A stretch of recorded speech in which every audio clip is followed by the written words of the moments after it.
rero iyo uri kumwe na Yesu ntumutabaza nk'uturuka kure, abari hafi yawe n'amakuba aza ayareba. Iyo uri kumwe n'Imana, ibyo uberaho umunyantege nkeya bikubona nk'umunyembaraga, ibyo wacogoreraga imbere bicogorera imbere yawe ahantu wanyuze bakakikwibuka, bakumenyereye batakwitaho. Ijwi ry'umukanguzi. Dusangire ijambo ry'Imana riri mu gitabo cyo Kuva, nidusoza turirimbana indirimbo ya 81. Let's share the word of God in the book of Exodus, and when we end, we sing together the song number 81. Hanyuma kandi na Yerate turamwakiriye mu materaniro. Thank you very much. Ni igice cya 33 mu gitabo cyo Kuva, Chapter 33, book of Exodus. turasoma duhereye ku murongo wa 12. We are reading from verse 12. Abantu tutaziranye ndabasuhuje. For the people whom we're not familiar, I greet you. Hanyuma nitwa Aniset. And is called Anicet. Reka dusome ijambo ry'Imana. Let's read the word of God. Navuze ngo Mose abwira Uwiteka ati, dore ujya untegeka utijyana ubu bwoko, ntumenyeshe udutumanye, ariko waravuze uti nkuzi izina kandi wangiriyeho umugisha. Ka imigambi yawe kugira ngo nkumenye, mbone uko ndushaho kukugiriraho umugisha, kandi wibuke nzajyana nawe nkuruhure. Mose aramubwira ati, ubwawe nutajyana natwe ntudukure ino, ikizamenyekanya yuko nge n'ubwoko bwawe twakugiriyeho umugisha ni iki?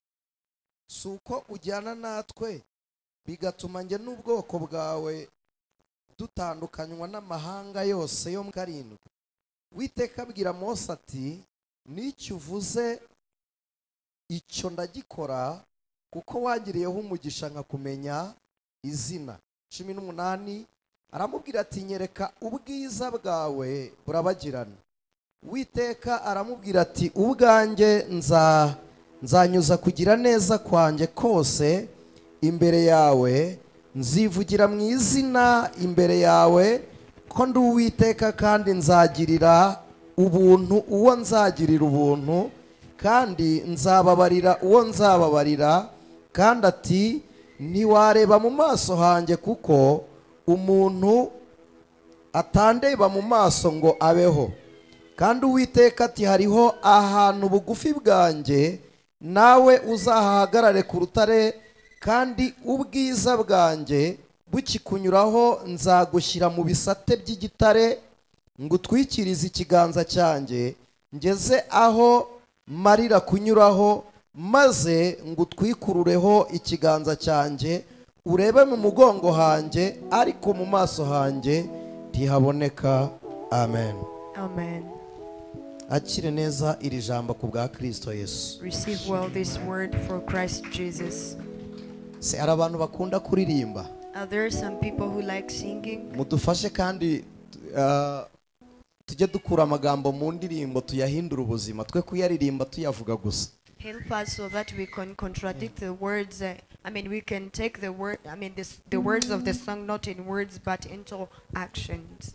Kandi mwambaye neza. And you're well dressed. Mane baha umugisha. Ubundi iyo umuntu yambaye neza ntarakara, yuzi kuri mwiza nta mujinya. When you know that you're beautiful, you don't have furiousness.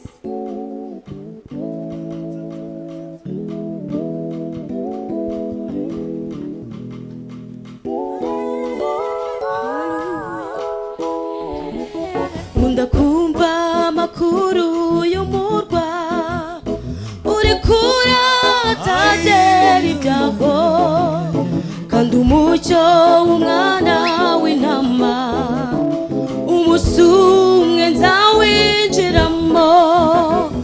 Ndakumva amakuru y'umurwa, uri kura atagera ibyago, kandi umucyo w'umwana w'intama umunsi mama ngo ndakumva kumva amakuru y'umurwa uri kure atagera ibyago kandi umucyo umwana w'intama umunsi umwe zawinjiramo ndakumva amakuru y'umurwa uri kure atagera ibyago kandi umucyo umwana w'intama umunsi umwe zawinjiramo haleluya haleluya niko mvuza impundu haleluya nzinjira mu murwa haleluya ndi hafi kujyayo umunsi umwe zawinjiramo haleluya nishime mvuza impundu haleluya nzinjira mu murwa haleluya ndi hafi kujyayo umunsi umwe zawinjiramo n'amarira amurwa bayoni n'ambara n'indwara ishobora kubayo umunsi umwe zawinjiramo n'amarira amurwa bayoni n'ambara n'indwara ishobora kubayo umunsi umwe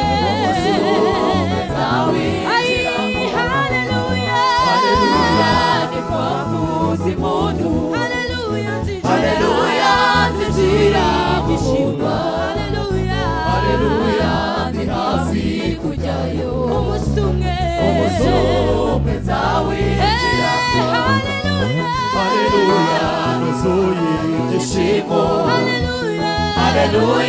nzinjira mu murwa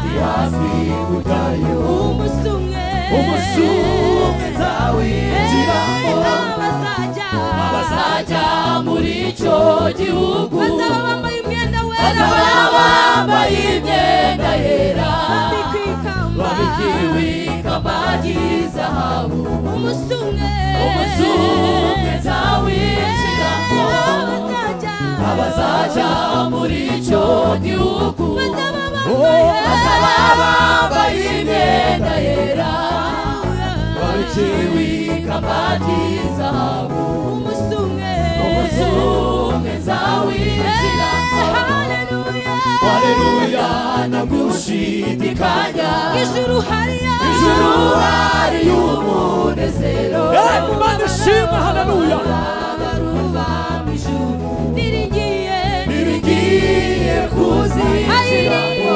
haleluya haleluya nzinjira mu murwa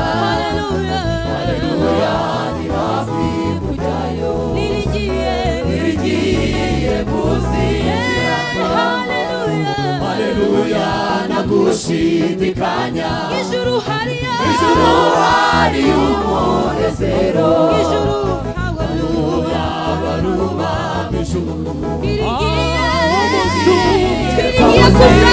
haleluya nagushidikanya nagushidikanya ijuru hariya umunezero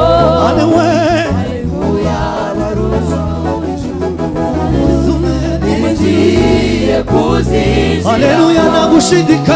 haleluya nagushidikanya juru we ijuru hari umunezero ntabwo baruba mu ijuru nirigiye kuzinjiramo haleluya Imana ibaha umugisha May God bless you. musubira mu byimbo byanyu rwose Imana ibaha umugisha Joining back your seats, I'm saying that may God bless mu you. ijuru hari umunezero ntabwo umubabaro uba mu ijuru nirigiye kuzinjiramo haleluya haleluya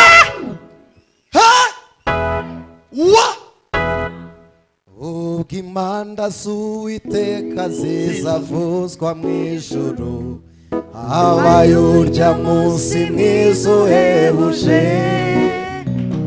abakijijwe bo mu isi bose bazamwitaba, abakoranyirize mu ijuru rye. ubwo azahamagara amazina yabe bose mu gitabo cy'ubugingo, siko nzumva izina ryanjye nkitaba. Amen. Amen. Nkunda kuririmba cyane indirimbo zo mu gitabo, I love singing the book, the songs in the book, ariko kandi zirimo n'ubuzima. but it also has life. Imana ishimwe. Praise be to God. Abantu twabanye mu iteraniro rya mu gitondo, Imana ibaha umugisha, ndi kubabonamo benshi, May God bless the people who've been together in the morning service. I can see a big number of you. n'abandi baje tutabanye mu iteraniro rya mu gitondo tubahaye karibu, kandi imigisha y'Imana namwe bagereho. And others we didn't been together in the morning service, I welcome you and may the blessings of the Ikintu Lord reach nkundira you. Imana, What I love from God. uwa mu gitondo n'uwa nimugoroba bahembwa kimwe. He who of the morning and in the afternoon, they all paid the same. Uwakoze kuva mu gitondo yagize ngo ni igihombo ko bahembye abandi bingana n'ibyo ahembwe. He who worked from the morning thought that was a loss because he was paid equal quantity with the one who came in the evening. Ariko hari ikintu cyari gikwiriye kubahumuriza, nuko ibihembo byongereye iby'aba kabiri ntabwo byakuwe ku ba mbere. But something should comfort them. It is that the reward of the second people wasn't taken from the first one. Ibiganza by'Imana birahagije gukoramo ikingana n'umunezero wa buri wese. The hands of the Lord are enough to touch in and get whatever equals to everyone's joy. Dufite insanganyamatsiko tukirimo y'iki cyumweru, icyumweru cyo kuyoboza Imana inzira. We still have the theme that we're going under in this week of asking God for the right path. Twaganiriye byinshi, We talked about a lot of things. ariko kandi uyu mugoroba nanone But again tonight too, ndagira ngo nkubwire ijambo rivuga ritya riti, I would like to tell you the word that says, mu nzira zawe Uwiteka yemere ko mugendana. may the Lord accept to go with you in your ways. Ndumva nshaka ko aricyo tuganira, Imana ikwemerere kugendana nayo. I feel I need to talk to you this word. May the Lord allow you to go with him. Inzira zirahari, Ways are there. twabonye inzira nyinshi cyane, We saw many different ways. ariko kandi But again, kuzigendamo zose utari kumwe n'Imana biragatsindwa. may it defeat to go in those ways without being with God. Igihe kimwe abigishwa bari mu nyanja, Once upon a time, the disciples was in the sea, baterwa n'umuraba and mwinshi. they was attacked by a great wave. Uwo muraba ubateye bibuka ko nubwo batewe n'umuraba nyamara bagendanye na Yesu. And they remembered that even though the wave attacked them, but they was with Jesus. Umwe aravuga ngo ni mumukangure ibi byagwa bibone kuko arahari. And one was like, awake him so that he may see this trouble because he's with us. Rero iyo uri kumwe na Yesu ntumutabaza nk'uturuka kure, abari hafi yawe n'amakuba aza ayareba. Hallelujah. Whenever you are with Jesus, you never call him like someone who's far from you, because everything that comes to you, he see it. Nkundiyo era atafashijwe mwebwe mutarafashwa. Uti haleluya. Hallelujah. Kugendana n'Imana To work with God, ni igisobanuro kimwe ku muntu Imana yishimiye. it is one answer and meaning to the one whom God is pleased with. Ikindi cya kabiri Number two, ni igisobanuro cy'uko umuntu wagendanye n'Imana atazagwa mu nzira. it is the meaning that he who works with God shall never fall in ways. Ikindi cya gatatu And the ni third, igisobanuro cy'uko iyo muri kumwe yizagushyitsa. it has the meaning that as you are with him, he shall take you to your destiny. Ibindi wagenda ubyishyiriraho, nimugenda nizakurwanirira. You can set the rest for yourself that if you work with him, he shall fight on your behalf. ubusanzwe imbaraga z'umugenzi n'umugenzi basangiye urugendo. Normally, the effort of a journey person, it is the strength from the neighbor whom they are in the same journey. Yesu atuma abigishwa 70, When Jesus sent 70 disciples, yatumye babiri he sent two pairs. aravuga ngo umwe yagiye wenyine yaguye ntabona umubyutsi, And he said, if one goes alone, he can find someone to help him whenever he falls. ariko iyo ari babiri umwe aragwa umwe uhagaze akaramira uwaguye. But when there are two and one falls, another one who's remaining support this one who uru ni falls. urugendo rw'abisirayeli twese tumenyereye. This is the journey of Israelites that we all are familiar. njya nkunda gusenga ni mu materaniro namwe mujye munsengera. I mostly pray when I'm in service, so please help and pray sinkunda for me. kuvuga ijambo ry'Imana nk'amateka kuko ntacyo rihindura, amateka nibiba byararangiye. I don't like to say the word of God like parables or history because it doesn't change anything like history is. nibifashisha amateka ya Mose If I get supportive with the history kugira ngo of Moses, twumve uburyo Imana y'umufatanyarugendo n'abandi. Muri Islamu twavugaga abasahaba cyangwa abasangirangendo. it is that we shall be aware that God is with us in the same journey. In Muslim, we used to say, Suhaba. kugira ngo Imana ibe sahaba, yes it is sahaba, n'umusangirangendo, ariko kandi ntabwo sahaba ari umuntu muhuriye mu nzira, n'umuntu muhuje intego y'urugendo, mwanahagurukiye rimwe muri mu nzira mujyana. For God to speak your Suhaba, it doesn't mean that the person you meet in a way, but the person you start with a way and whom you have the same destiny. bene uwo muntu Such person, apfira intego y'urugendo, ntabwo yemera gusubira inyuma. you accept to die for your destiny, not to fall backwardly. umuntu musangiye urugendo, He whom you're sharing the same journey, iyo mudasangiye intego y'urugendo, when you don't share the destiny or the purpose of your journey, uburebure bw'inzira the distance of the journey buramucogoza, can make them be discouraged. amakuba yo mu And nzira the troubles in the way, amusubiza inyuma, it pushes them backwardly. ibishashagirana byo ku nzira All glisters from the way, biramurangaza. it distracts them. ariko iyo musangiye intego But y'urugendo, whenever you have the same purpose of your journey, ntabwo yicara atarashika. he does not sit before he reaches to the target. n'impamba yawe iyo yarangiye, Even whenever the package of your journey is unywa over, ku mazi yiwe yapfunyitse. you take from the drink from your neighbor. ndacyabisubiramo, I am still uyu remembering you mugoroba tonight. Imana yemere kugendana nawe. May the Lord accept to go uyu with you mugoroba tonight. Imana itangirane nawe urugendo. May the Lord begin with you the uyu journey. mugoroba utera intambwe Imana ihari. Have a step today by the presence of the living Bibiliya God. itubwira umugabo wagendanye n'Imana imyaka 330. The Bible tells us about the man who walked with God 300 more than years. yitwa Enoch. He is called Enoch. mutekereze ko abasiyantifike banze ko igitabo cya Enoch kijya muri Bibiliya kuko urugendo rwe n'umwuka n'ibiganiro yaganiriye n'abamarayika ntibemera ko ibyo bintu bishoboka. Imagine that the biblical readers does not allow the book of Enoch to be inserted among the Bible because they do not trust that what happened to him, what he conversed to the Spirit and God, cannot exist. ibi nimbivuga abakristo bamwe baragwa kuko ibi bintu amadini yarabibahishe. If I speak of this, some Christians will feel like it's something unusual because some churches doesn't tell you. Enoch yicaraga ku meza n'Imana. Enoch used to sit to the same table with God. reka simvuga ibikorerwa ku meza mutaza kumbaza ngo Imana irarya. Let me not speak of what happened to the table so that you won't question me that God eats. tinibuka ko Aburahamu yabagiye abamarayika. Don't you remember that Abraham gave meat to the angels? mu rugo rwo kwa Enoch niho honyine Imana itamubwiye ngo wicana, ntabwo yamubwiye ngo cana untambire igitambo, yaravuze ngo igitambo ndagifata nta muriro ubayeho. In the home of Enoch is where God did not say that make a sacrifice for me. He said, I shall take the sacrifice with no presence of fire. kuri internet kiriho nubwo ari igice, ni igitabo cya Enoch mucyandike muraza kukibona. igitabo cya Enoch gifite udupaje dutoya, umuntu wacyanditse n'ibyo yashyizemo inkuru z'ukuri, ariko kandi ziza ari uduce ariko ziriho. abantu bumva France kiraboneka mu Gifaransa igitabo cya Enoch. You can go to internet and you search for the book of Enoch and there are some information, though it's not a complete book, but you can find some information about it. Imana yakunze Enoch. God loved Enoch.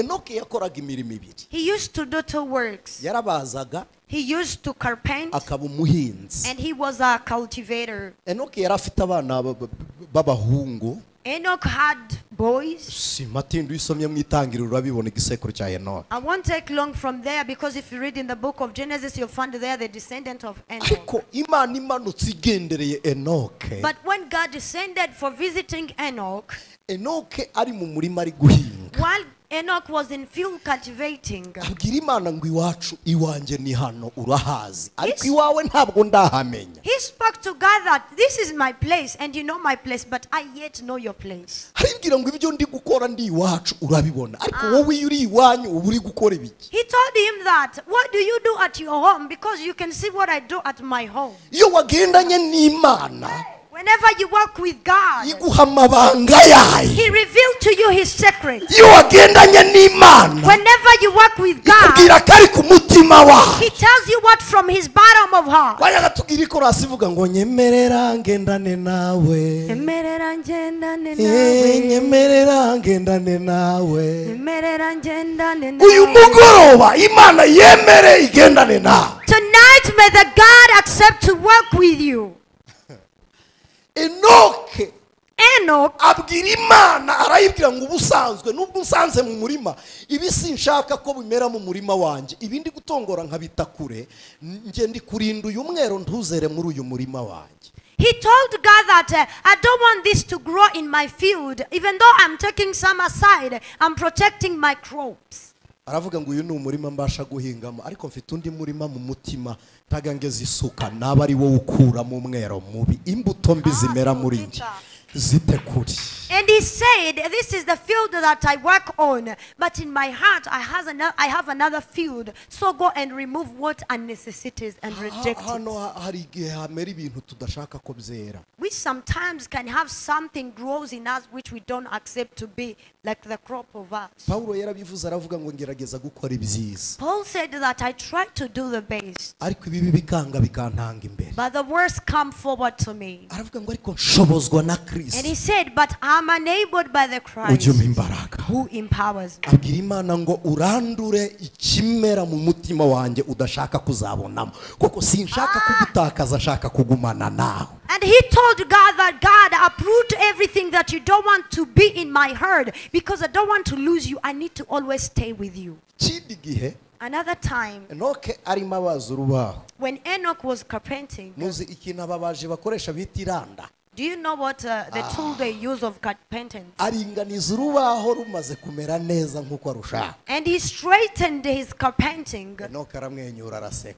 and then he had a smile. Aravuga ngo uwite rumeze nk'uko ndushaka. And he said, hey Lord, it looks like I wanted. Aravuga ngo fata noneho umutima wanjye nawe uwubaze gutyo uringanize n'uwawe. And he said, take my heart and equalize it to yours. Aravuga ngo kunejejwe n'urubaho nikoreye aba ari kunezezwa nuko wanyiremeye. He said, as I'm pleased by my campaign that I've made, be the same you can be pleased of how you created me. Abafilosofi benshi bahakana ko Imana itariho, Philosophy who deny that God exists, bahera ku ijambo rivuga ngo Imana yigira urukundo ntiyari kumanura Satani mu isi. they base on the word that says if God would have love, He wouldn't allow the devil, Satan, to descend on earth. Ariko noneho ni nacyo kimenyetso cy'urukundo Imana ikunda abantu. But again, this is the fact and the proof of the love God loves His people. Iyo umuntu yabaye mu ntambara ukamutabara muri izo ntambara nibwo amenya urukundo umukunda. Whenever someone can be in battles and you rescue him, this is how he realized the love you love him. Enoke Enoch, uyu munsi yambaye ranka today he is in a rank, ikomeye yo kubana n'Imana kubera umubano bagiranye mu isi bagendana nayo. a great rank of how he had been with God and the way he worked together with God on earth. Bibiliya iravuga ngo Imana yaramukunze iramwimura. The Bible says that God loved him and He shifted him. Ngo n'ubu ntiyaba akiboneka. Even now we cannot see him. Iyo usomye amateka ya Enoke, When you read the history of Enoch, abamarayika bacumuye ku Mana basuraga Enoke bakamubwira ngo wowe ndabizi ko mugendana yidusabira imbabazi. the angels who committed sin to God, they used to visit Enoch and they told him that we know that you work with God, so ask on our behalf the mercy from God. Iyo umuntu agendana n'Imana When you work with God, aba umuvunyi w'Imana n'abantu. You become the intermediator of God and man. iyo umuntu agendanye n'imana Whenever you work with God, imana iramwirata God feels proud of you. kubera intumbero y'urugendo rwacu Because of the purpose of our journey, kuvuga kugendana n'imana birajya kure y'imitekerereze. to speak of working with God shall go far from our thoughts. ariko buri muntu agira urugendo rw'ubuzima bwe agenda, But everyone has the journey in his life. kandi ikintu gitangaje nk'uko twabivuze mu gitondo, And something amazing, like we said in the morning, mu buzima bwawe nta kintu na kimwe ukeneye utarabona kitarabaho. Wowe nturakibona ariko kubaho kirahari. in your life, nothing you need that doesn't exist. You yet see it, but it exists. Ibyo bihari rero utarabona iyo wagendanye n'imana, That exists, which you yet see whenever you walk with God, then ikwereka uruhande birimo, He show you the side it's located in. iguhishurira aho biri, He revealed to you where it is. irahakwereka. He reveals to you. Imana yarebye Enoke iravuga ngo iyi si ko ari iy'ababi, ndagusurira iki mu isi, waje tukazamukana tukigumira iriya, ko nta gahunda mfite yo kugaruka inaha, abantu ni babi.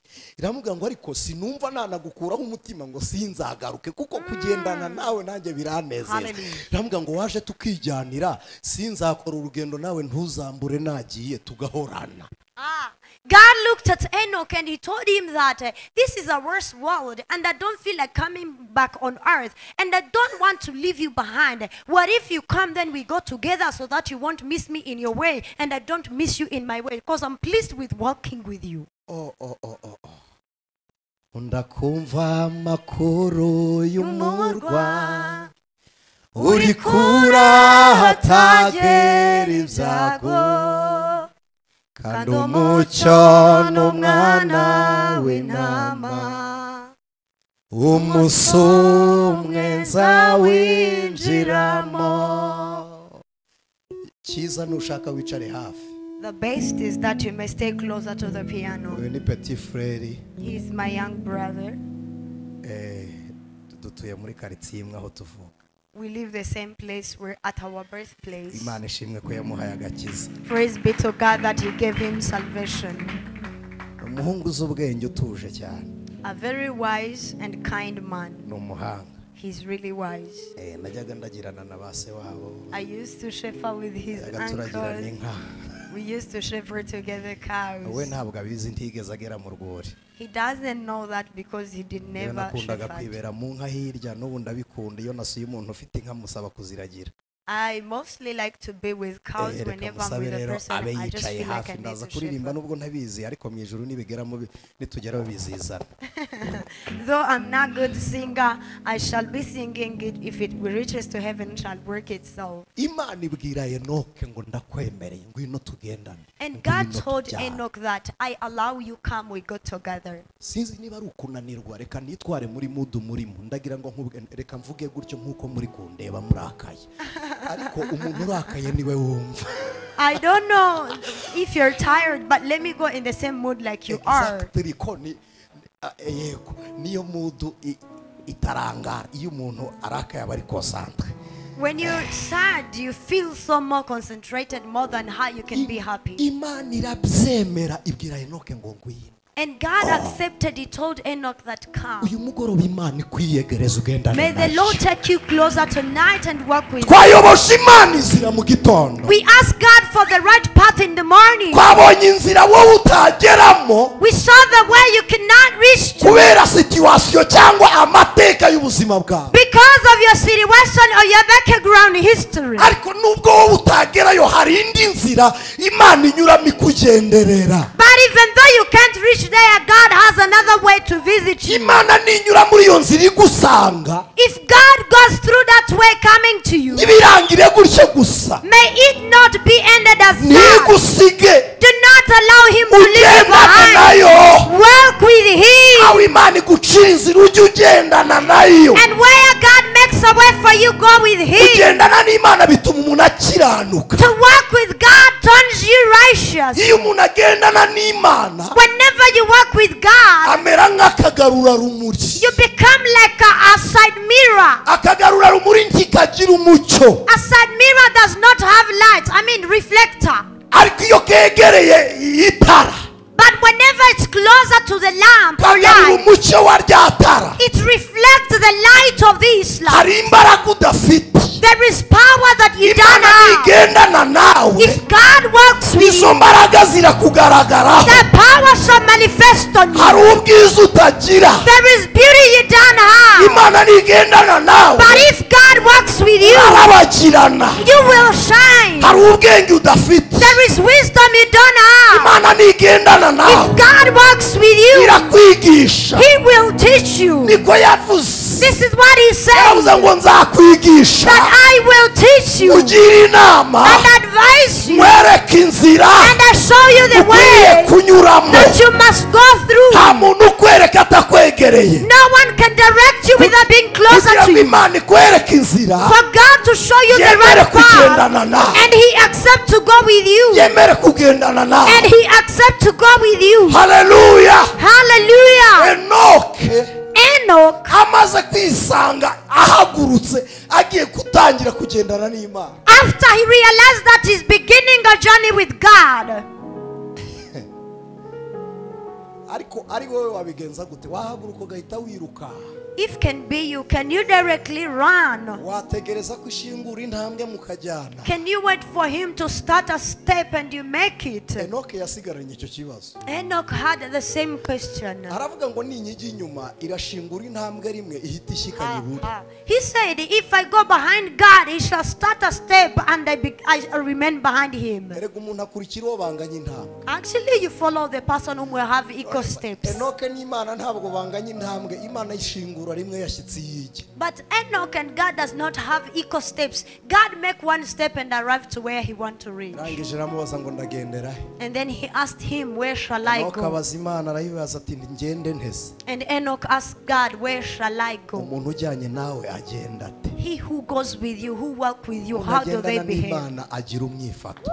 You have a behavior whenever you walk with iyo umuntu God. agendana n'Imana agira ingendo. Whenever you walk with God, you have a style walk. abakristo bageze muri Antiyokiya ni Siriya ya none, Actually, when the Christian reached to Antiochia in Syria of today, barabitegereje, they had a look on them. babonye umutima n'imvugo n'ingendo baravuga ngo aba ni abakristo. Looking at the heart and the walking style, they said they are baravuga ngo nta Christians. wundi wigeze ugira abantu bitwara batya, ni Kristo wenyine, aba ni abakristo. And they said, none had the people who behave like this. These are Christians. niho havuye ijambo abakristo, This is where Christian came ni word. ukubera ingendo iranga Kristo. It is because of the behavior that characterizes imvugo Christ. n'imyitwarire biranga Kristo. Speaking and walking style can characterize hari Christ. umuntu twari turi kumwe turi kuganira nawe, There is a person who was together conversing. ndamubaza ni Yesu yaba angana iki ku buryo wakira Kristo muri wowe inyuma ntagaragare? And I asked him, how big can Jesus be in you in a way that you receive him in you, but you don't see him outer you? angana n'ubugaruka tukamira rimwe bikaba birarangiye mu nda ntitubone ikirimo.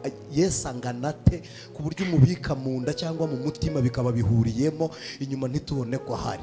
How big is Jesus in you? Is it equal like the bread you can cut for one time and you swallow it in your womb and we don't realize that you swallowed something? iyo umuntu afite Yesu wa nyawe, When you have the real living Jesus in ndi you. imbere yanyu mbabwije ukuri namwe murabizi, uwo muntu arakuvugisha ukamwumva mw'Imana, And before you, this person talks to you and you feel God in him. aguha serivisi ukamwumva mw'Imana. He offers you a service and you feel God in Ariko him. mwari mubizi ko Imana ihumura? Did you know that God has a smell? urahumurirwa. You got a smell of God. Imana twayitunze nk'Imana itaboneka yaciwe burundu mu bantu, ariko Imana igendera mu bayo. We own God like invisible God who was definitely not among people, but God works in his people. muzi ikintu gikura Imana mu bantu? Do you know something that shifts God out of people? nuko umuntu areka urukundo. It is that you can be away from love. iyo umuntu yaretse urukundo Imana iramureka. Whenever you stop love, God also lets you be ntabwo ari alone. rwa rukundo mukunda inshuti zanyu, oya. It is not the love that you like your friends, no. ntabwo ari rwa rukundo mukunda abantu beza, oya. It niyo is- mutabakunda bo barakunditse. It is not the love you like good people, even though you can't like them, they are loved. ni urukundo rufite imbabazi umuntu akunda umwanzi we. It is the love that has mercy that you can love your enemy. ku rwego umureba ukumva mama shenge uba ariruhiriza icyo ukavuga ngo Imana imubabare.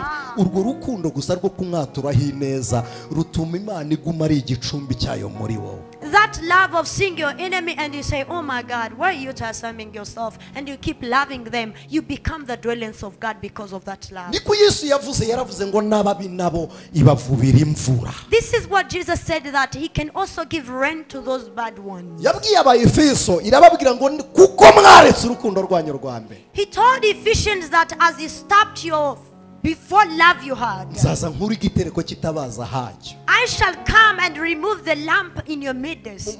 Amagambo yari ibanje yaravuze ngo ugendera hagati y'ibitereko by'amatabaza. The pre-word he said that he who walk in the middle of lamps. Biravuze ngo mugenda tugendana. It means you walking with me. Ni intambwe ku ntambwe. It is a step to step. Twigeze twakora urugendo Imana yemera kugendana natwe. We once had a journey and God accepted to work with us. Twari tuvuye i Kamembe tujya gusengera umuntu mu Bweyeye ahantu bita Irasano. We was coming from Kamembe heading to Geyera Sano praying for someone. Abari batuyoboye mu idini baratubwira ngo ntimugiyeyo ntitubishaka. Imana irangije iravuga ngo mugende ni ngewe ubivuze. And our leaders in our religion, they said, we don't want you to go there. And God allowed us to go. That is the one who said. Turadesida turavuga ngo turumvira Imana ibindi bibuko bibaye. And we made the decision of honoring God and obey what he say. Then everything be as it's supposed to be. Tugihaguruka. By our beginning of journey, Imana ibana natwe. God had been with us. Kandi ikintu cyantangaje. And something amazed Ntabwo me. yigeze idukiza imvune z'urugendo n'ubundi twavunitse turi kugenda ariko turi kumwe nayo.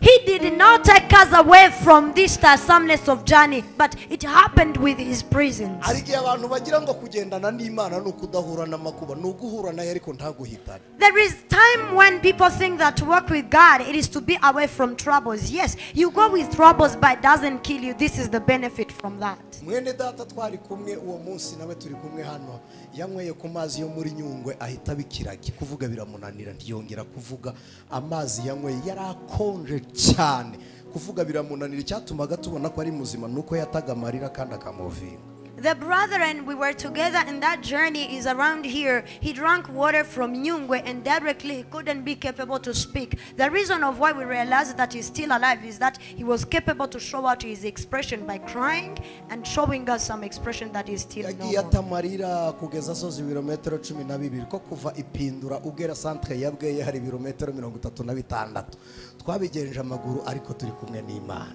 He wept until we had those many kilometers that we had in our journey, but still we was with God. Hari genja nirata kuri Satani nkicara nkamwana cyaje wabonye ko Yehova yarahari.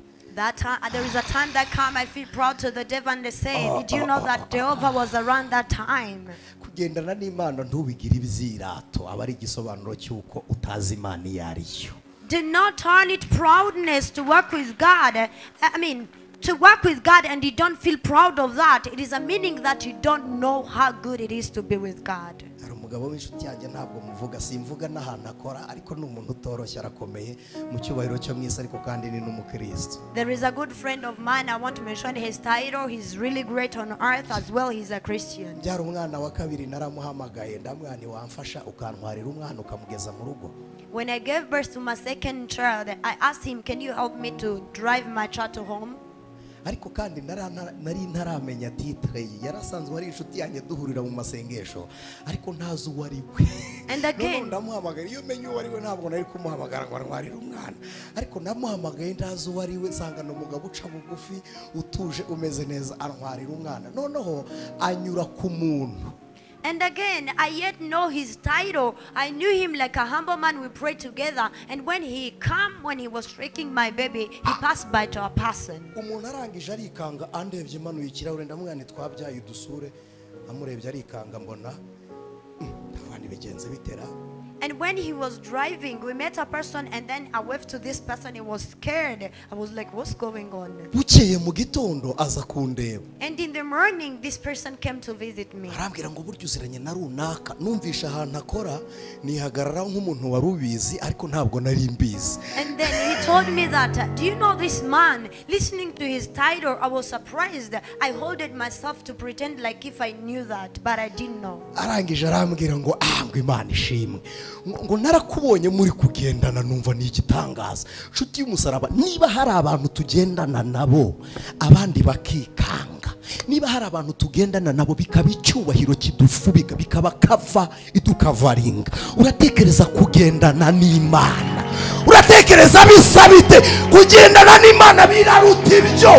Haleluya, biraruta ibyo. My friend, if there are people we work together and people see us covered by their honor and other people get surprised, how much do you think we covered by the glory of going with God? It is greater than going with those great people. Biraruta ibyo. It is greater than that. Haleluya, Hallelujah. Imana ishimwe. Praise be Igitanga to God. icyubahiro abantu bagakomera. He gave out honor and people become Ariko umuntu great. ukomeye mwagendana ntabwo yakurinda ibizabesha. But a great Ntabwo person abimenya. you can work with cannot protect you from bad that comes tomorrow. Ntabyazi. He doesn't know. Ariko Imana muri kumwe none. But the God you with today, Muririmbyi yaravuze ngo izakurinda. the singer sang that he shall protect you Amajya going n'amaza. and coming Imana back. igendane nawe. May the Lord work with Ikurinde you mu majya. and he protects you Ikurinde no going mu maza. and as well coming Imana back. yemere And God kugendana nawe. accepts to walk with you. Haleluya. Hallelujah.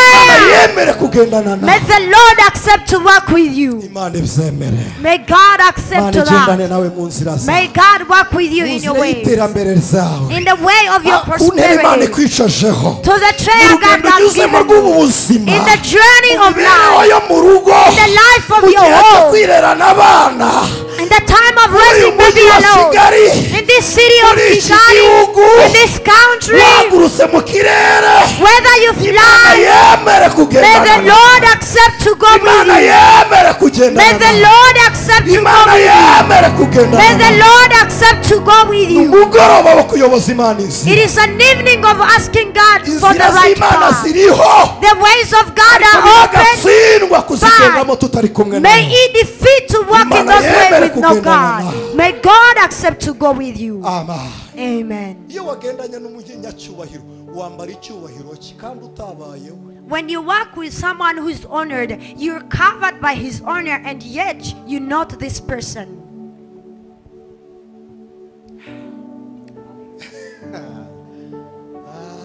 Imana ishimwe Praise be to God. kandi Imana ishimwe. And praise be to God again. Kugendana n'Imana. To walk with God. Kugendana nawe Yesu, kugendana nawe, kugendana nawe Yesu n'amahirwe. kugendana nawe Yesu, kugendana nawe, kugendana nawe Yesu Mahirwe. nukuri kugendana n'Imana. To walk with God. Imibereho It is life. n'ubuzima.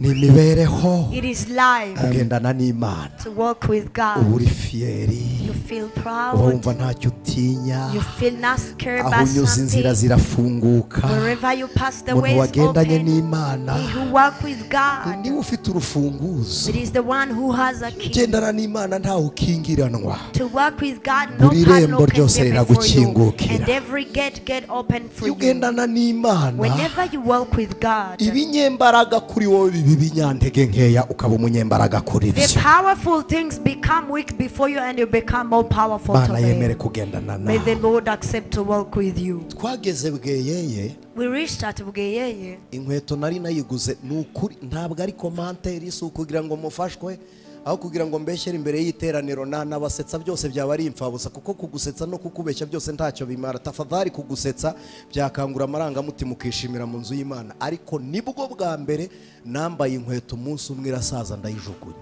At that time, it's when I bought a shoe. I wear it one time and get old, then I throw it. I'm not ikirenge lying. kizamwe amabavu.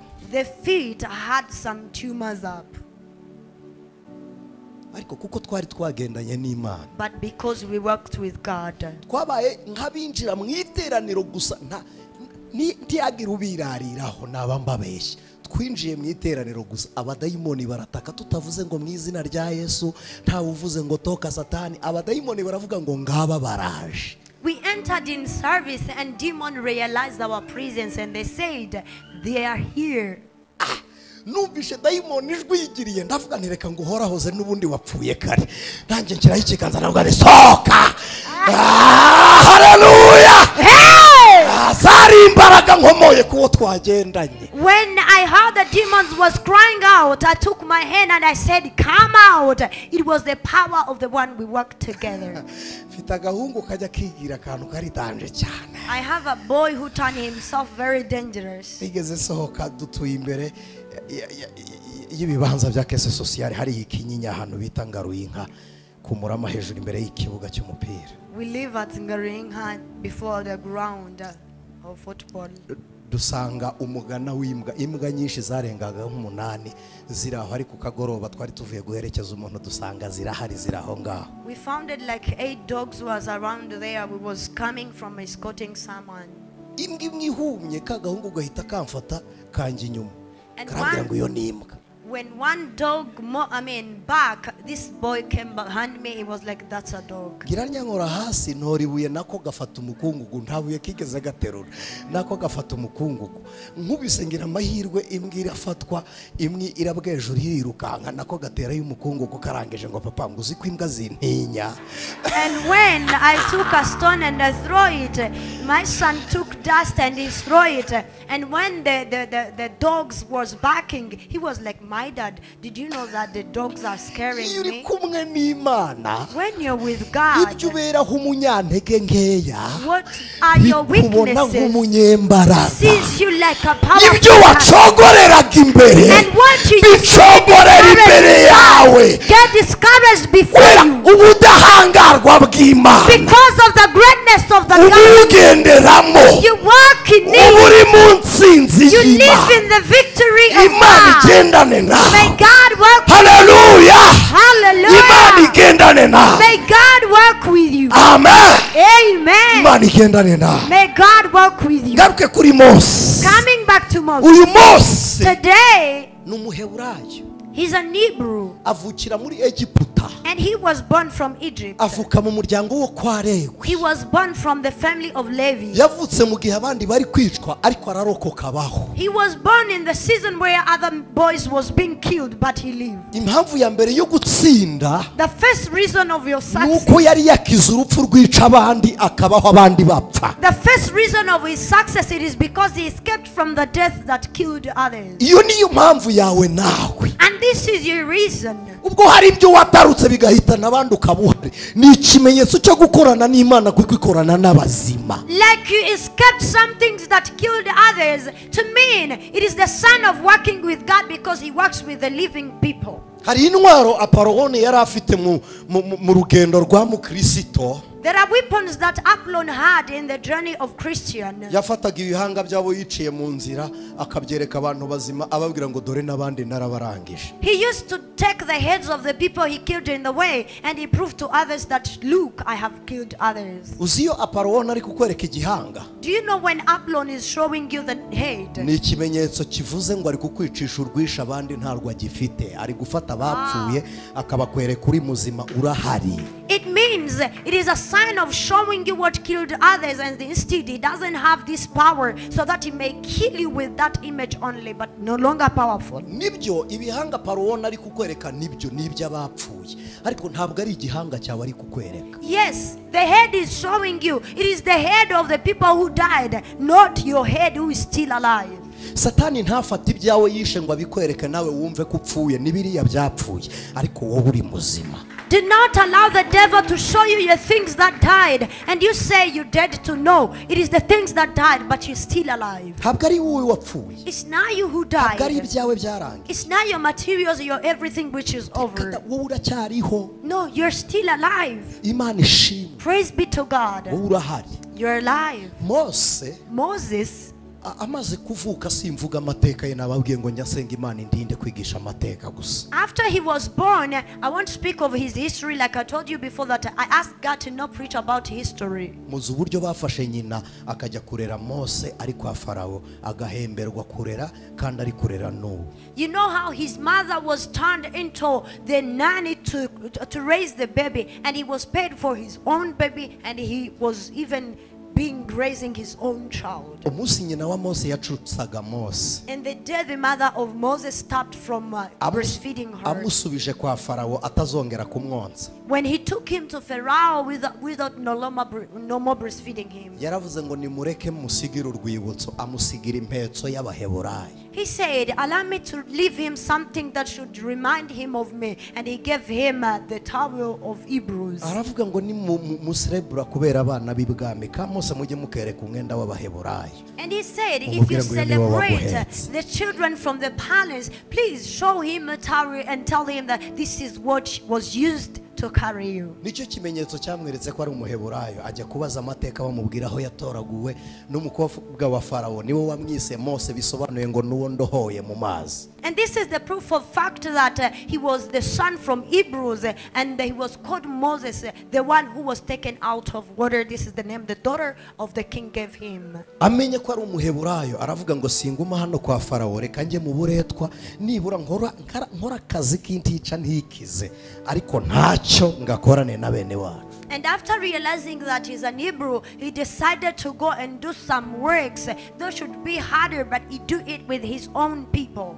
Imana ibonye ishyaka rya Mose iravuga ngo nzakorana nawe. And after God realizing the zeal of Moses, he said, I shall work with you. Ibonye ukuntu Mose asize ibyiza byo kwa Farawo akajya mu matafari gukata ibumba, Imana iravuga ngo voilà ni wowe nkeneye. Seeing the fact of how he left everything good from the palace and he went to manufacture and to make some bricks, he said, this is the man I've been waiting for. This is you whom I Hari igihe want. umuntu akora akantu Imana ikavuga ngo ni wowe. There is a time you do something and God says it was you. Ikavuga ngo ni wowe nshaka. Said, this is you I wanted.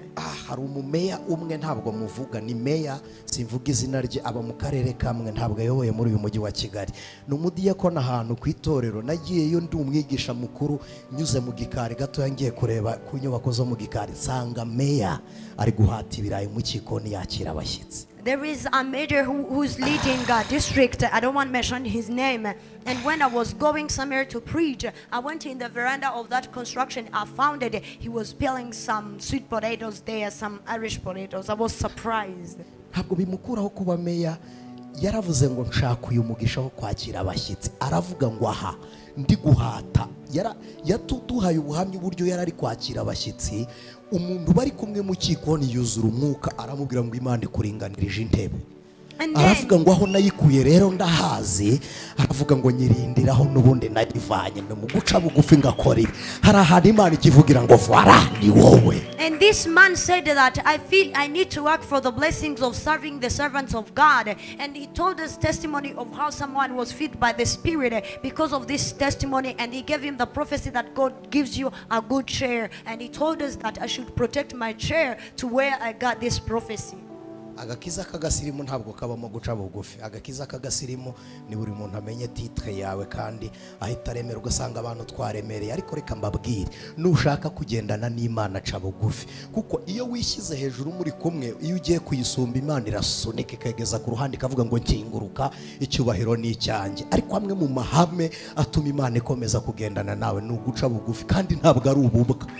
Smartness, salvation does not accept or allow humbleness to be part of you. But whenever you need to take yourself higher to God, this is when He looks at you and you need to not be humble. He takes you aside and remember that this is not a kind of being weak, but it is part of your strength. Umuntu wishyira hejuru yubaha abo bangana, bo bareshya cyangwa bamuruta. Icyo si icyubahiro. Icyubahiro cyabo kigutegetse kububaha. Ariko umuntu uca bugufi yubaha n'abari munsi. Noneho aho niho abantu bari munsi baryoherwa n'icyubahiro cyabo. He who is proud respects the people at the same level like he is on. And remember that this is not a spirit of humbleness, but you are being ordered to honor them because of how glorified they are. But those people who are weak shall see you respecting them, and they realize how glorified you are, and they say that you're humble and respect you for it. Imana ishimwe. Praise be to God. Imana ishimwe. Praise be to God. Imana ishimwe. Praise be to God. Amen. Amen. Moses arangije ava kwa Farawo, reka nihute amara imyaka 40 abi Mediyane cyangwa i Medina kwa sebukwe Yetiro. He came from the palace. He was living to his father-in-law, to Jethro at Midian. Sebukwe Yetiro amuragirisha intama. And his father-in-law let him shepherd sheep. Mu gihe Mose yagiye kuragira intama, asoma amateka y'igitabo cya Yobu, yumvaga inkuru za Yobu ko Mose niwe wa prononso igitabo cya Yobu, niwe wacyanditse muri 48. Yumva uburyo Imana ibana n'umuntu abantu badahari. And when Moses was shepherding, he read the history of how God can be with the person by the absence of other men. Amaze gucurwa abonye ubuhamya bwa Yobu n'iherezo ryabyo, aravuga ngo Imana nta muntu igihombya, aravuga ngo amahirwe ya kabiri yageze kuri Yobu, natwe azatugeraho dutaye mu gihugu cy'isezerano. And after seeing this testimony of the book of Job, he said God cannot forsake his people, and God shall help us until we restore our land. Akimara kumva bishoboka, after he feels it's possible, Imana iravuga ngo nanone uranejeje. God said again that you please me. Yamubwiye ngo ubwo wemeye ko nzabashyitsa subirayo noneho bari wowe ubazana. And he said, as you come to believe that I shall take you to your land, go back and bring them. Iramubwiye ngo jya muri Egiputa, ahita yibuka Farawo, abwira Imana ngo hoya ndi umunyantege nkeya sinjyayo. He told him that go back to Egypt and get them back. And he told God that I am weak because of remembering Pharaoh. Iramubwira ngo genda ubwire Farawo ngo ndi Uwiteka. He told him that go and speak to Pharaoh that I am the Lord. Mose aravuga ngo ntabwo Farawo akuzi. And Moses said, Pharaoh doesn't know Njyewe you. ndakuzi, ndagutinya, ndanakubaha, ariko kuri Farawo ibyo ntacyo byamara, ntabwo akuzi, mbwira irindi zina navuga Farawo akakumenya. He said to God that I know you, I honor you, and I respect you. But to Pharaoh, it's different. Tell me another name I can tell him so that he may honor you and he recognize you. Imana iravuga ngo genda uvuge ngo ndi uwo ndiwe. And God told him that go and tell him that I am who I am. I am. Ni nagasuzuguro mu maso y'umuntu uri kubwira. Titi imagine umuntu wakwirukanye azi ko wapfuye kumugaruka imbere umubwira ngo Je suis comme je suis. Imagine the person who chased you away from him to come back, and he was aware that you died, and you tell him that it is God who says that he is who he is. Mose abishyize logikoma yumva ntabwo bivamo, abwira Imana ngo mbwira irindi nzina. When Moses took into logics, he told God that he can't work, tell me another name. Imana iramubwira ngo ugende umubwira ngo nitwa ndiho. And God told him that go and tell him that I am alive. Nabwo yumva niwe wivuga. He was talking about himself again. Abwira Imana ngo ibyo kukubaza amazina menshi reka mbireke ko ngenda nkuvuga nkaba ntazi kuvuga biragenda bite. Iramubwira ngo ndaguha Aroni abo umuhanuzi wawe. And he told God that word of asking you many names, stop it, but I'm not good at speaking, so what should you do about this? He told him that I will give you Aaron to be your interpreter. Kubagarukanye n'Imana, to come back with God, bitumye umukuru kuri we abo umugaragu. It has made the elder to him become his servant. Sinzi ko muri kunyumva. I don't know whether you're understanding me. Mose yavuye hano yirukanywe. Moses came from here being chased. Abisiraheli babona kumuhomba ntacyo bimaze. And the Israelites saw there is no importance of losing him, no loss. Nta kiriyo bigeze bakora ko bapfushije. They did not have a funeral service that they lost a person. Nta n'igihombo bagize babuze Mose. They did not experience any loss by his absence. Nta n'uwamuriye.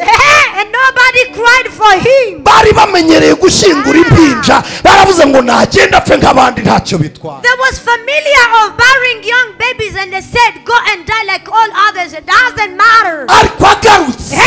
When he came back, ntiyagaruka wenyine. he did not come back alone. Ari kumwe n'Imana. He came back with God. Hallelujah. Hallelujah.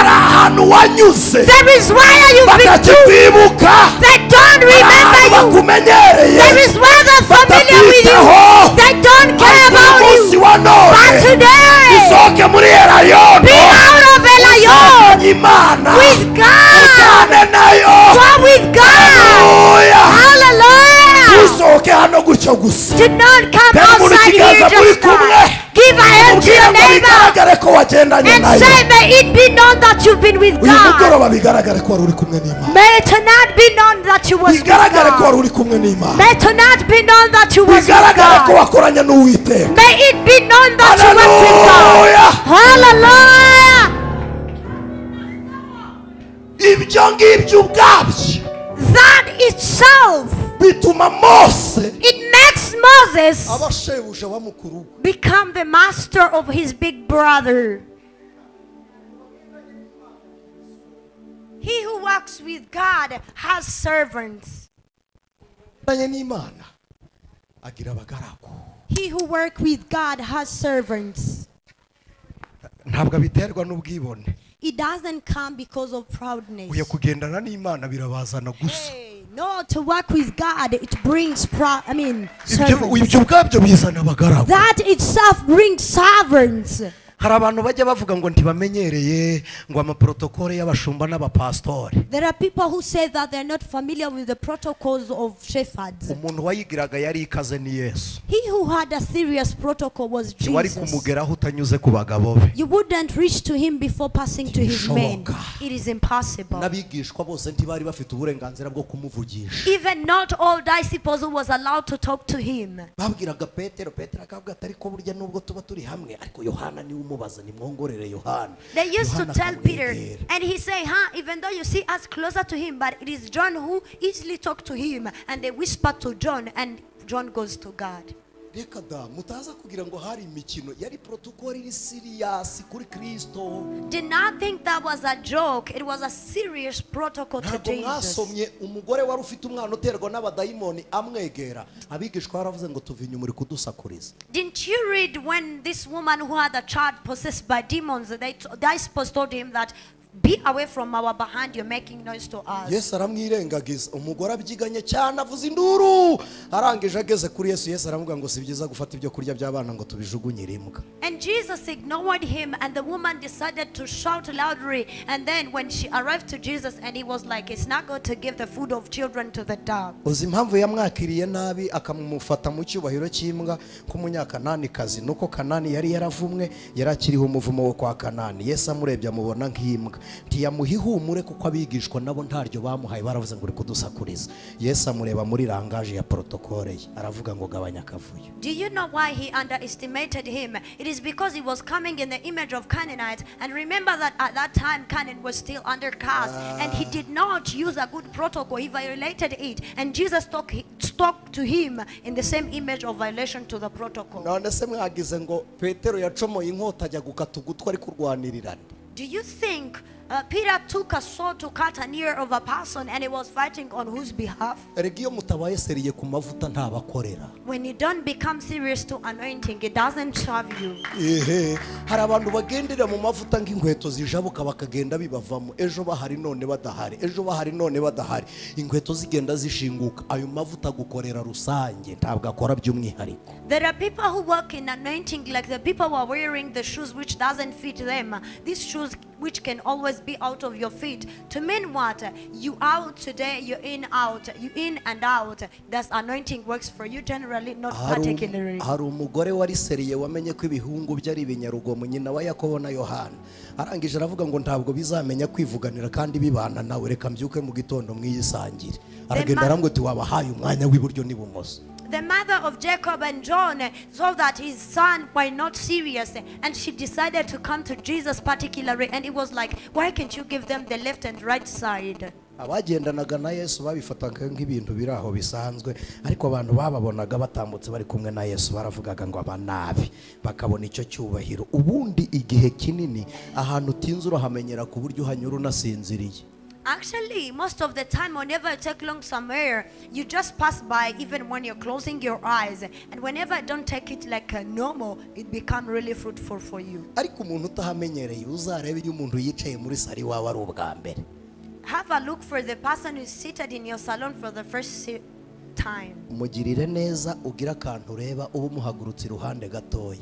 Do good for them and be out of saloon and give them this opportunity. ahita areba hariya kongera Just agahindukira look at akareba hano. everywhere, uri kuri here kamera and wagira there. ngo winjije umujura, ntabwo ari umujura, nuko atahamenyereye. Ubundi wowe impamvu hanyura gutya gusa nuko umenyereye, ariko umuntu mushya abibona nk'ibishya.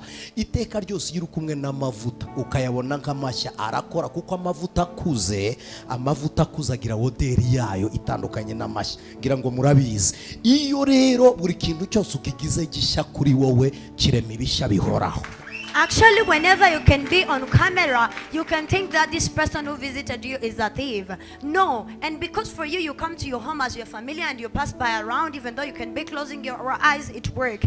Let me remind you this. Whenever you become familiar to anointing, it does not work for you. And remember that the mature anointing, it works and it has different smell than this normal and young anointing.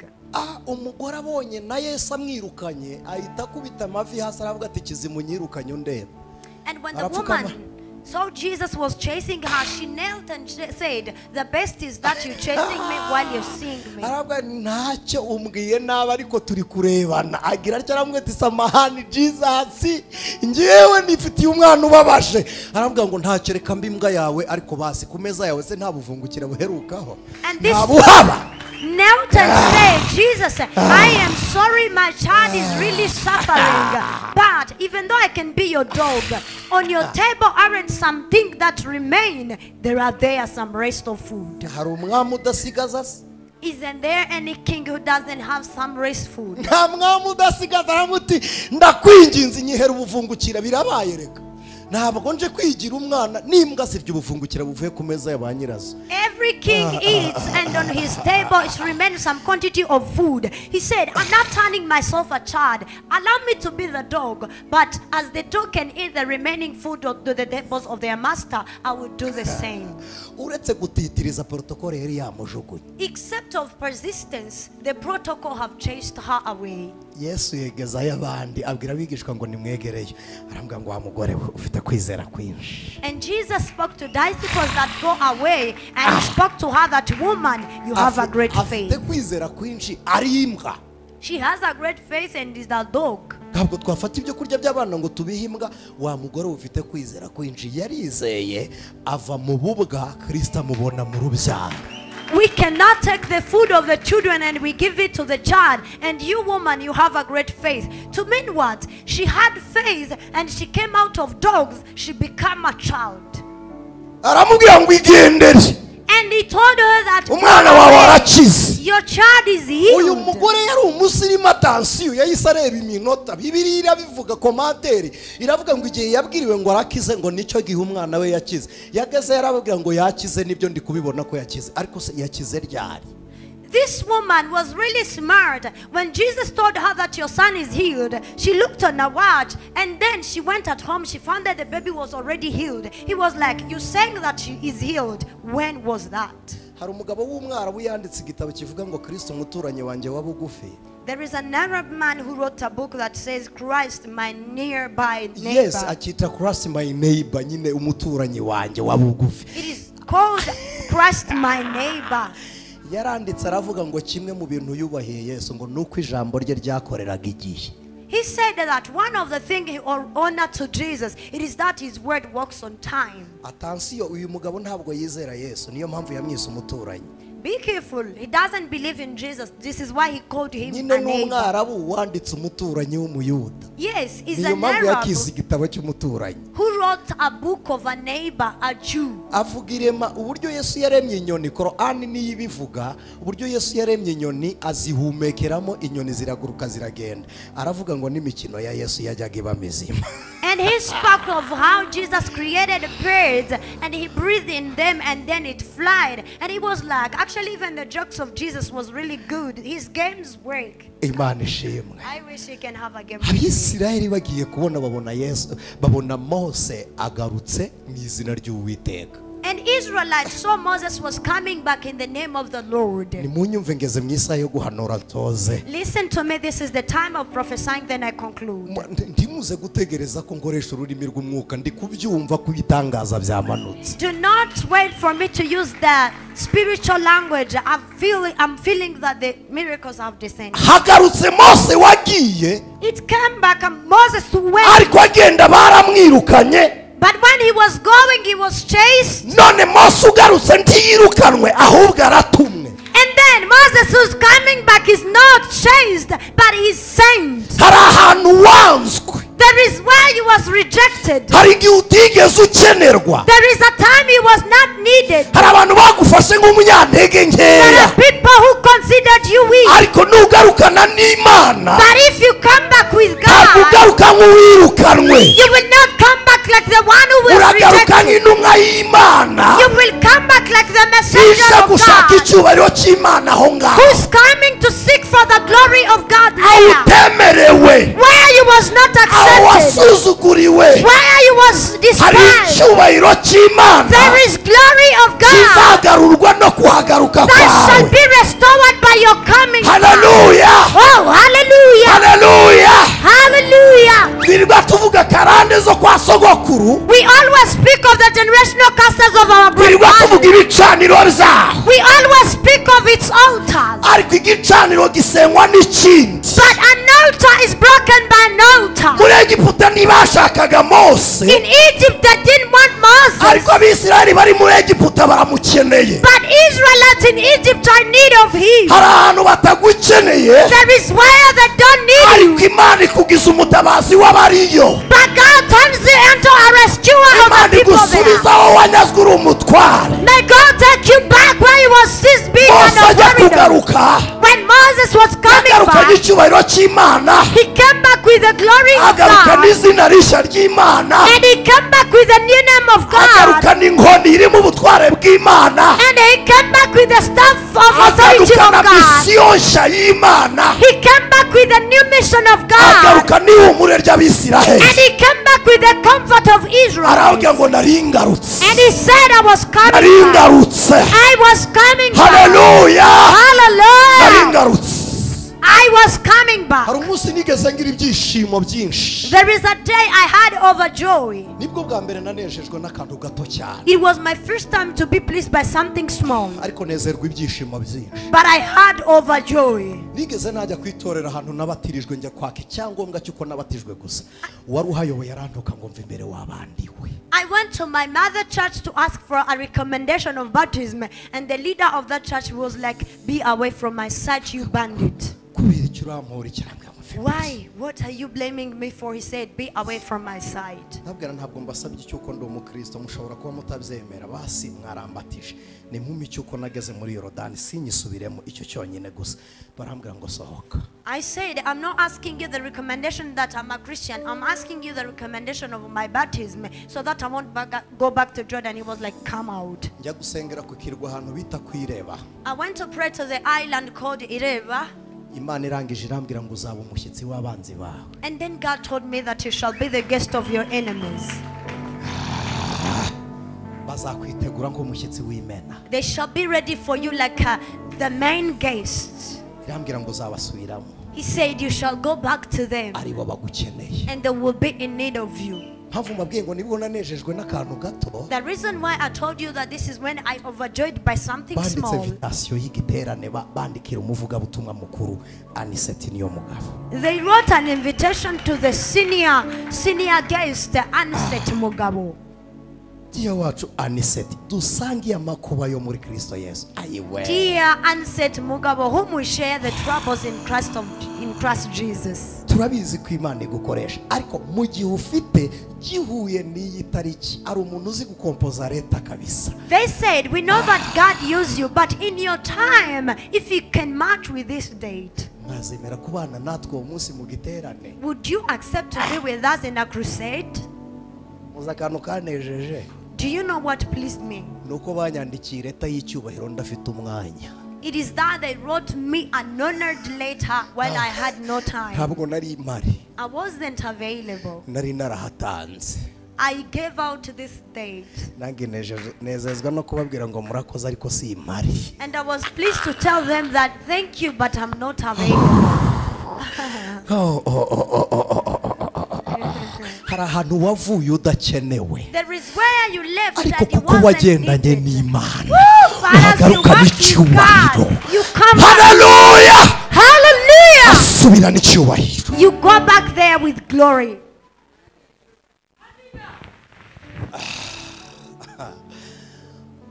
Mose akihagera yahingukiye imbere ya Aroni aramubwira ngo Uwiteka arantumye. Aroni yubura amaso aramubwira ngo ntabwo twari tuzi ko wapfuye.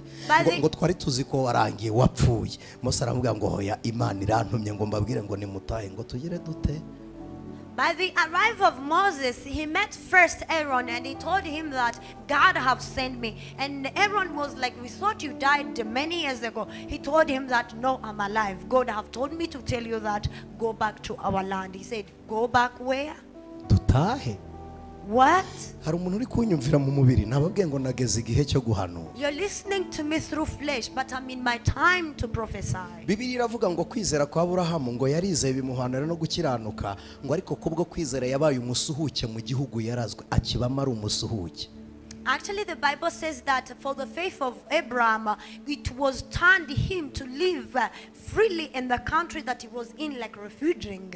Uzi icyo Bibiliya yise gusuhuka ni ugusaba ibyawe kandi nawe uzabitungira benshi. Do you know what the Bible calls refuging? It is to ask for your own while you shall sustain the other people. Hari abantu Imana ireba ikabona bari iw'abandi. There are people whom God see and he see you like a refugee. You are at other people's Ikabona land. ukuri nuko yakuvuze si kuri ikabona urundi wundi. And he look at you and he said the way he spoke about you and the way he see you, you are, it differs from how you are at the current Ikabona time. muri yo kubw'amasezerano abantu rusha icyubahiro wowe wagiye kuvumba icyubahiro cyabo kuko nturimenya turanagera kuri wowe wanyawe ukajya kuvumba icyubahiro cyabo ruta ugashaka guhagurukira ku banyantege nkeya pari raporo nawe Imana yakora bikabona nturi wowe. And when God looks at you, he see like you profiting the glory of the people. To yourself you consider great, yet to God you the greater one to them. And then God, whenever he looks at you, he sees that you're not the real you because you don't know the value and how greatness you are. Mose arababwira ngo mutahe. And then Moses told them that go. So muri kumva ari Mose uri kuvuga aravuga ngo nimutahe mugi wanyu. He told them that go back to your land. Ese iwanyu hasa hate? How does your land look? Aho wateguye wumva wifuza harasa hate nimutahe mugi wanyu. How does it look your tomorrow? Aravuga Go ngo back to igihe your mukoreye land. uburetwa kirahagije And he nimutahe. said it's enough for the days you've been captive. Ntabwo Go nzi back to umuntu your turi land. kuvugana. Mose aravuga ngo irambwiye ngo nimutahe. Moses said, God have told me that go to your Hallelujah! Hallelujah! Njyewe niyo naza murera yono mukansohora. Even though I can Nakotera come, hariya ku muryango cyangwa nkarikurikira online ariko nge nahishuriwe erayoni cyari cyo. even though I can come to Elion and he chase me out of it, I can be outside or I follow on land because I've got to know what Elion is for real. Ntabwo hari mubizi. It's possible Mushumba that nta hari you mu doesn't mubazi know. ngewe nahishuriwe erayono before COVID. Actually, the shepherd is not around, but I had a vision about Elion before COVID. Imana inyereka erayono ituye ku musozi munini cyane. And God showed me Elion on a very big mountain. Ari urusengero rwubatswe hamwe n'izindi sengero nyinshi n'amazu ngiye kubona mbona ya misozi yose irarigise erayoni sigari ihagaze kuri tawa ku munara uri hejuru yarigise iri kuri tawa. And I saw other houses and churches that were surrounding Elion disappeared, but Elion remained alone standing on the mountain near and close the tower. Ahangaha ntabwo ari gutyo kumwireba ntabwo erayono ntiraba erayo. The way you see yourself yet become the real Elion. Erayono irahari. Actually, the real Elion is still there behind. Erayono nge narayibonye izukiramwe abapfuye. I have seen Elion where dead people resurrect. Mose abageze imbere mbere aravuga ngo no mwebwe muri mu buretwa butari ubwanyu n'umwambaro utari uwanyu, aravuga ngo nimutahe. When Moses Hallelujah! he told them that you're doing captive, you're not in a good cloth of yours, so go back to your land. Aravuga ngo nimutahe. He said, go back to your land. Mutahe. Go back to your land. Go back to your land. Hallelujah. Hari intebe umaze iminsi itari yawe, There is a time which icyicaro cyawe kirimo abandi, but your place Imana igushyitsi iwawe, may God take you to your intebe yawe land. uyicareho, May God give urugo you rwawe your urubemo, be in your imodoka real yawe land. uyigendemo, Have your own inzu yawe house. uyituremo, Live in your iduka own ryawe house. urikoreremo, Work in your ofisi yawe house. uyicaremo. Sit in your office. Nimutahe. Go back to your land. Nimutahe. Go back to your land. Hallelujah. Hallelujah. Mumbwirire ngo hari undi wowe, hari undi wowe. Tell your neighbor that there is another you. Munyashuramukazi yaravuze ngo nubwo mundeba niraburanya, aravuga ngo sikonsa, aravuga ngo ndabizi ko ndi mwiza, aravuga ngo n'izuba ryabiteye, aravuga ngo ariko haleluya. A Shunammite lady said that even though you see me dark, but I'm not dark. I am beautiful. This is because of the effect of sun. Aravuga ngo ndabizi. She said, I'm aware. Umukunzi wanjye. I belong to my Kandi lover. nawe n'uwanjye. Oh, and he's mine. Aravuga ngo n'urugo rwe ndabizi. And he said, I know his home. Umukunzi wanjye yanjyanye mu rugo rwe. He said, my lover took me to his home. Ibendera rye ryari hejuru yanjye. And his flag was upon Ariko my urukundo head, rwe. which is his Aravuga love. ngo bakobwa b'i And he Yerusalemu. said, daughters of Timutangazwe Jerusalem, nuko nirabura. do not be surprised by Aravuga the ngo hari darkness. igihe He said, there is a uzamenya day. uwondiwe. Maze kwiyambura. Uzamagara. Arumiwe. You are Hari someone. icyuco. There is Hari who you imbaraga are. zawe. There is your Hari power. ubutware bwawe. There is your authority. Hallelujah. Hallelujah. Burya wowe w'umutsinzi urahari. Actually, you victorious your life. Burya wowe w'intwari ubaho. You hero you are. Burya wowe w'amashimwe urahari. You of praise Burya you ugira undi are. muntu w'ibitwenge. You have another person of Burya ugira undi smart. muntu uberwa n'ibyiza. You have another person smart with good. Burya ugira undi muntu w'umugisha. You have another person of Mose aravuga blessing. ngo mutahe. And Moses told them that go Muji back to your land. Muji wanyu. Go back to your Aravuga land. ngo mwicare iwanyu. And he said, sit in your Aravuga ngo muji land. wanyu. He said, go back to your land. Amen. Amen. Burya wowe wo kwifuzwa ubaho. You to be wished, you are. Urahari. You are. Urahari. You are.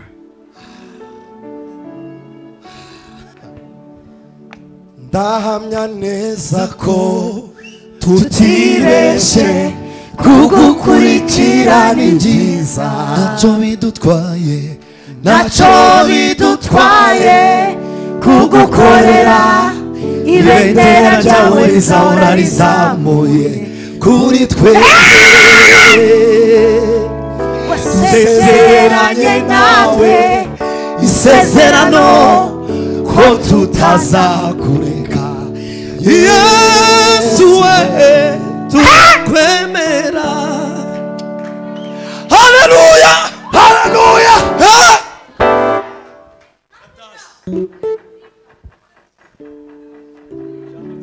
turakwemera. Turakwemera, turakwemera. Haleluya.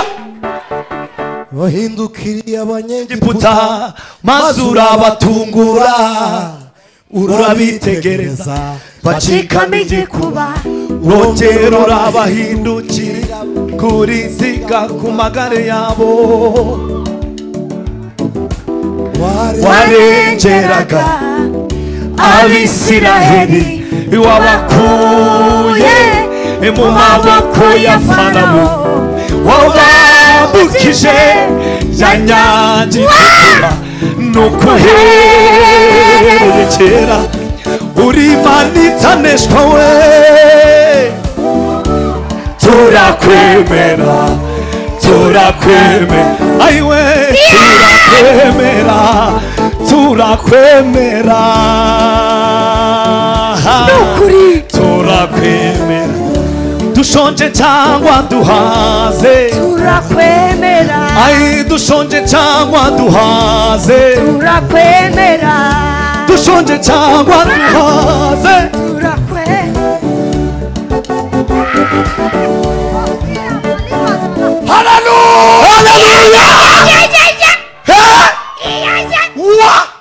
ikiganza muri kumwe give a hand to your mubwire neighbor ngo turamwemera Yesu and tell him that we accept ntacyo our bitwaye Jesus. ongera ubivuge n'ifiyeri vuga ngo Say it Yesu again ndamwemera proudly and say I accept Jesus.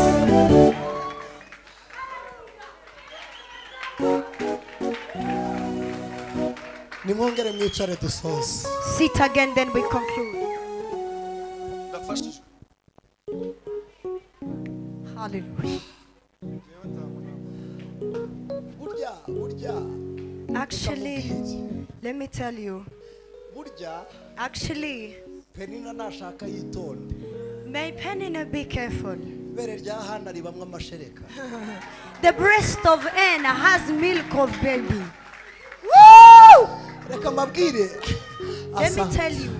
burya reka Actually, mbabwire let me tell you. Hagari nashaka yitonde Sara nawe yaheka May Agar be careful. Sarah also can carry a baby. burya na Sara yaheka Sarah also can carry a baby. burya na Sara yaheka Even Sarah can carry a baby. haleluya haleluya ayi umva inkuru y'urugendo rw'abana ba Isiraheli urugendo we urugendo Imana yatangije kabari nayo irurangiza ab'imitima inangiye barimbukiye mu butayu ukuye Yosuwa na Kalebu abagabo Imana yishimiraga ab'imitima inangiye barimbukiye mu butayu ukuye Yosuwa na Kalebu abagabo Imana yishimiraga yemerera Mana gendane gendane nawe ubutayu ntabyiza bibayo bananyemerera yemerera gendane nawe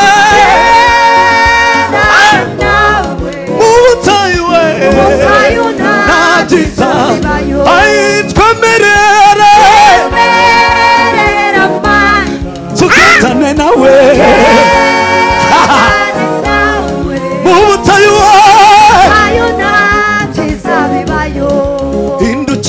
hindukira ureba aho uhagaze ni mu nzira isubira mu Egiputa emera uve mu rungaba wicererezwa n'abanyegiputa hindukira ureba aho uhagaze ni mu nzira isubira mu Egiputa emera uve mu rungaba ayaya wicererezwa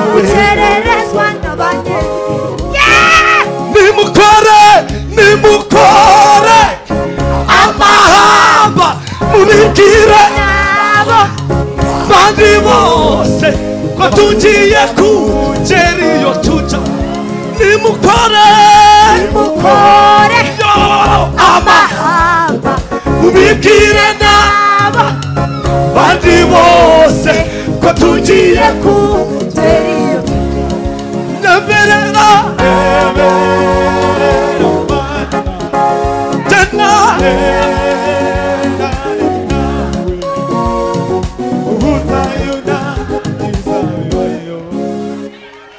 Hallelujah! Hey! Hallelujah! muvugirize haleluya Hallelujah. haleluya Hallelujah. abari online haleluya Hallelujah. haleluya Hallelujah. gira umuntu muri kumwe ngo kora amahamba Tell your neighbor that Ugiye makes some gushika. languages. You're going to arrive. Prepare praise. tegura amashimwe Prepare your ugiye praise. gushika You're going to arrive. yemeye kugendana nawe He who accepted to ntabwo go with you izagutsinda mu nzira shall never let you die in vain. He will not allow you to die. Hallelujah. babonye w'inyanja icikamo Babonye inkingi y'umuriro bagira ibyo kurya byo mu ijuru ariko baranga barinagira babonye w'inyanja icikamo babonye we babonye ya nkingi y'umuriro barya we bagira ibyo kurya byo mu ijuru ariko baranga barinagira bana bagendanye babonye w'inyange ndanye natwe imyaka yose mu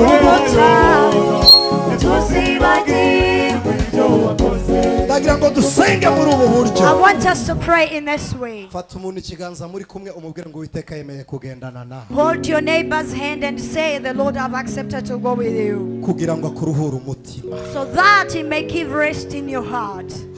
niko twasomye This is what Uwiteka we read. arabyemeye And the Lord kugira ngo akuruhure accepts umutima so that he may give a rest to your heart.